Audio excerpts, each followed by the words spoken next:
Salam, selamat sore Bapak Ibu dan saudara-saudara yang dikasihi Tuhan.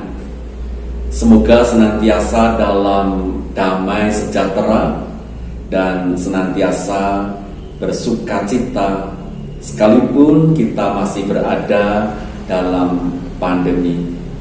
Oleh karena itu, pada sore hari ini kita akan kembali bersama-sama untuk membahas firman Tuhan, di mana saat ini saya memberikan sebuah tema, yaitu memberi arti terhadap kerja. Saya mengambil tema ini karena memang pekerjaan untuk saat ini bukan sesuatu yang mudah untuk didapatkan. Banyak, bahkan jutaan orang mengalami kehilangan pekerjaan. Oleh karena itu, kita akan terlebih dahulu untuk berdoa. Kita berdoa. Kami mengucap syukur kepadamu, ya Tuhan Yesus Kristus, karena anugerah dan penyertaan Tuhan senantiasa terjadi dalam kehidupan kami. Saat ini kami akan memahami firman-Mu, yaitu dari Kolose 3 ayat 18 sampai ayat 25, yang kami terapkan dalam kehidupan saat ini, yaitu bagaimana kami memberikan arti atau makna terhadap pekerjaan. Berkati kami semua Tuhan, supaya kami dapat memahami, menerapkan, dan kami senantiasa memiliki semangat dalam mengisi kehidupan kami, dalam kami bekerja dan melayani. Kami menyerahkan Tuhan waktu kami pada saat ini di dalam Tuhan Yesus Kristus. Amin. Bacaan kita dari Kolose 3 ayat 18 sampai ayat 25. hubungan antar anggota rumah tangga. Hai istri-istri, tunduklah kepada suamimu sebagaimana seharusnya di dalam Tuhan. Hai suami-suami, kasihilah istrimu dan janganlah berlaku kasar terhadap dia. Hai anak-anak, taatilah orang tuamu dalam segala hal, karena itulah yang indah di dalam Tuhan. Hai bapa-bapa, janganlah sakiti hati anakmu, supaya jangan tawar hatinya. Hai hamba-hamba, taatilah Tuhanmu yang di dunia ini dalam segala hal. Jangan hanya di hadapan mereka saja untuk menyenangkan mereka, melainkan dengan tulus hati karena takut akan Tuhan. Apapun juga yang kamu perbuat, perbuatlah dengan segenap hatimu seperti untuk Tuhan dan bukan untuk manusia.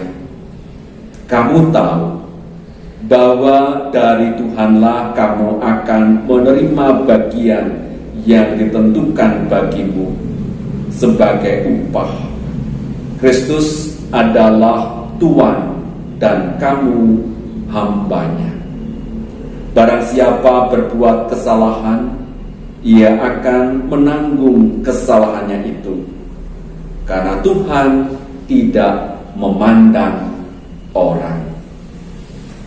Bapak, Ibu, dan saudara-saudara yang dikasihi Tuhan Yesus Kristus, bacaan kita pada hari ini berinti sarikan tentang ajaran yang benar, bahwa Kristus sanggup memberikan keselamatan yang begitu perfect atau begitu sempurna. Keselamatan itu bukan hanya pada soal-soal spiritual atau rohani, tetapi juga Kristus menyediakan berkat untuk semua orang dalam berbagai aspek kehidupan, termasuk berkat atas segala sesuatu yang dikerjakan, asal saja itu dilakukan dengan benar berdasarkan ajaran serta kehendak Kristus. Sebaliknya, segala sesuatu yang dilakukan berdasarkan ajaran dunia akan membuat seseorang semakin jauh dari Kristus, yang pada akhirnya berkat yang disediakan semakin juga akan jauh dari kehidupan kita. Tuhan Allah menciptakan dunia, isinya, dan juga menciptakan manusia, di mana manusia ditempatkan untuk mengelola ciptaan Tuhan.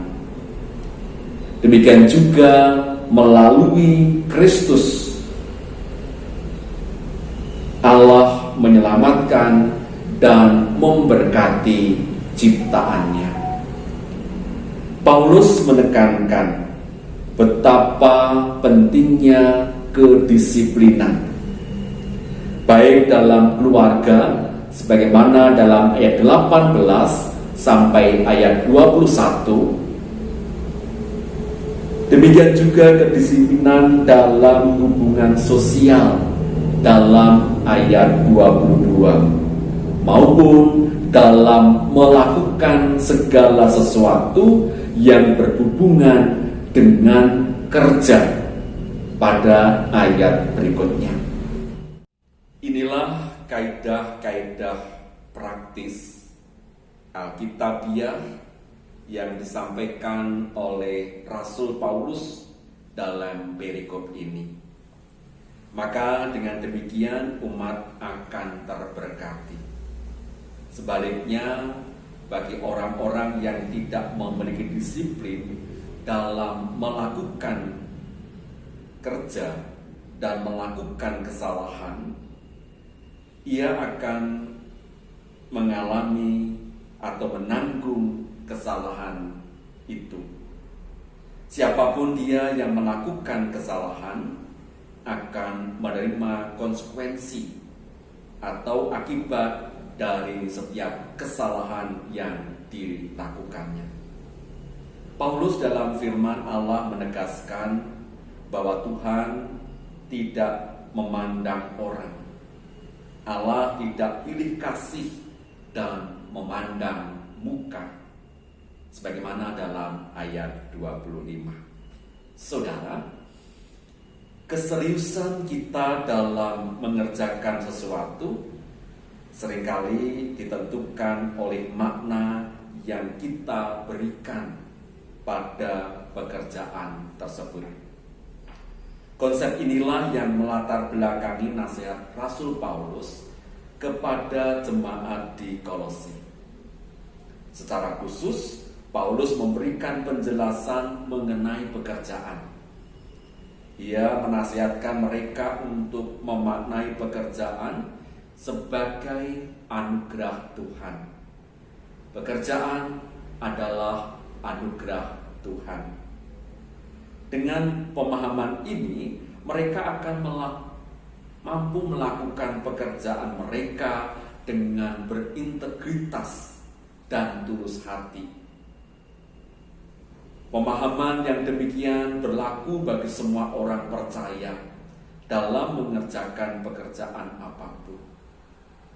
Tugas harian kita sebagai pelajar, sebagai mahasiswa, sebagai petani, sebagai pegawai, sebagai wirausaha, pedagang, buruh, ibu rumah tangga, dan sebagainya. Kadangkala dirasa sangat melelahkan, bahkan membosankan. Ada kalanya melakukan dengan bermalas-malasan. Akan tetapi, kalau kita memaknainya sebagai anugerah, niscaya kita akan terdorong untuk terus mengerjakan dengan penuh tanggung jawab dan tulus hati. Inilah konsep kerja yang benar. Bapak, Ibu, dan saudara-saudara yang dikasihi Tuhan Yesus Kristus, terlebih saat di masa pandemi COVID-19 ini, ada jutaan orang mengalami kesulitan dalam bekerja. Mereka ada yang dirumahkan, ada yang di-PHK. Demikian juga beberapa perusahaan tutup dan juga wirausaha mengalami kesulitan pemasaran. Bagaimana di tengah-tengah pandemi ini kita tetap bisa terus berkarya, terus bisa menciptakan pekerjaan? Tentu ini dibutuhkan semangat yang luar biasa, semangat yang lebih dari semangat-semangat yang ada. Dibutuhkan kreativitas, inovasi, dan terus membuka jejaring dengan saudara-saudara kita. Dan kita tetap bisa melakukan kok di tengah-tengah situasi ini untuk bisa berkarya menciptakan pekerjaan. Yang penting bagi kita adalah jangan berpangku tangan, jangan hanya berdiam diri, jangan menyesali nasib, menyesali keadaan, tetapi terus berupaya melihat peluang yang ada.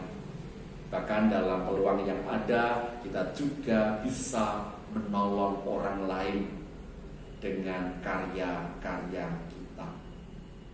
Bapak, Ibu, dan saudara-saudara, dalam situasi seperti ini, kami diajak oleh Sinode GKJ dan Trukajaya memberikan sebuah pelatihan, yaitu melakukan kewirausahaan dengan wirausaha yang tidak membutuhkan modal uang yang banyak, tetapi produk itu tetap bisa dijual karena dibutuhkan oleh banyak orang.